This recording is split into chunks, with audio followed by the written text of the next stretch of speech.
जय श्री कृष्ण। दोस्तों समय चाहे कितना भी खराब हो, रावण की बताई हुई 3 बातें हमेशा याद रखना।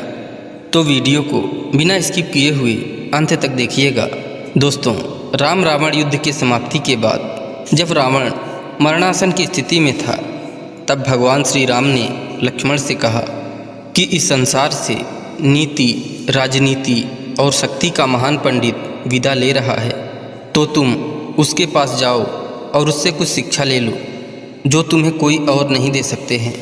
श्री राम की बात मानकर लक्ष्मण ने रावण की सिर के पास जाकर खड़े हो गए। कुछ देर इंतजार किया, परंतु रावण कुछ नहीं बोला। तो लक्ष्मण को लगा ये रावण मुझे अपमानित कर रहा है। इसलिए लक्ष्मण भगवान राम के पास वापस चले आए और बोले, भैया, रावण मरणासन अवस्था में पड़ा है, मगर इसका अहंकार अभी तक समाप्त नहीं हुआ।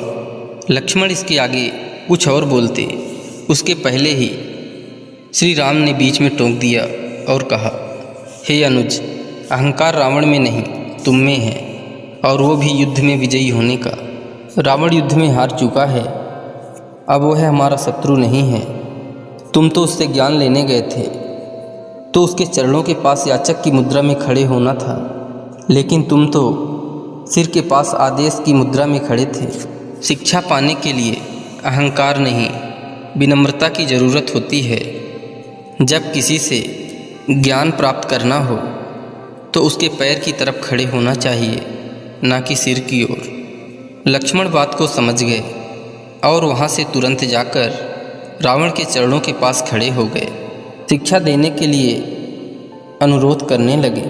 तब महापंडित रावण ने लक्ष्मण को 3 बातें बताई जो जीवन में सफलता की सबसे बड़ी कुंजी है। पहला, शुभस्तु शीघ्रम। पहली बात जो रावण ने लक्ष्मण को बताई वो ये थी कि शुभ कार्य जितनी जल्दी हो सके कर लेना चाहिए और अशुभ कार्य को जितना संभव हो सके टाल देना चाहिए। जैसे कि मैंने भगवान श्री राम को पहचान नहीं सका, उनके शरण में आने में देरी कर दी, जिस कारण से मेरा यह हाल हुआ है। दूसरा, प्रतिद्वंदी और शत्रु को कभी कमज़ोर नहीं समझना चाहिए। दूसरी बात यह थी कि अपने शत्रु, अपने प्रतिद्वंदी को कभी कमज़ोर नहीं समझना चाहिए। मैं यह भूल कर गया।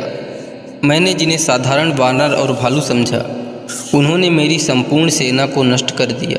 मैंने जब ब्रह्मा जी से अमरता का वरदान मांगा था, तब मनुष्य और वानर के अतिरिक्त कोई मेरा वध न कर सके, ऐसा मैंने ब्रह्मा जी से कहा था, क्योंकि मैं मनुष्य और वानर को तुच्छ समझता था और मेरे जीवन की यह सबसे बड़ी भूल थी।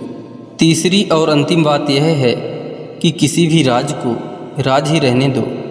अपने जीवन का कोई भी राज किसी को नहीं बताना चाहिए, चाहे वह अपना कितना ही करीबी क्यों न हो। यहाँ भी मैं भूल कर गया था, क्योंकि विभीषण को मैंने अपने मृत्यु का राज बता दिया था। ये मेरे जीवन की सबसे बड़ी भूल थी। दोस्तों, ये सब बातें भले ही रावण ने आज से कई वर्षों पहले लक्ष्मण को बताई थी, लेकिन सत्य यही है कि ये बातें आज भी उतनी ही सत्य है जितनी पहले थी। दोस्तों, हर एक व्यक्ति को इन बातों को अपने जीवन में ध्यान रखना चाहिए। अगर आप भी इन बातों को अपने जीवन में अनुसरण करते हैं तो निश्चित ही आप मुश्किलों से दूर रहेंगे। दोस्तों, आशा करते हैं यह वीडियो आपको अच्छी लगी होगी। इसी तरह ज्ञानवर्धक कहानियों को सुनने के लिए ज्ञान सारांश यूट्यूब चैनल से जुड़े रहें। और यदि चैनल में पहली बार आए हैं तो कृपया चैनल को सब्सक्राइब कर लीजिए और वीडियो को एक लाइक करके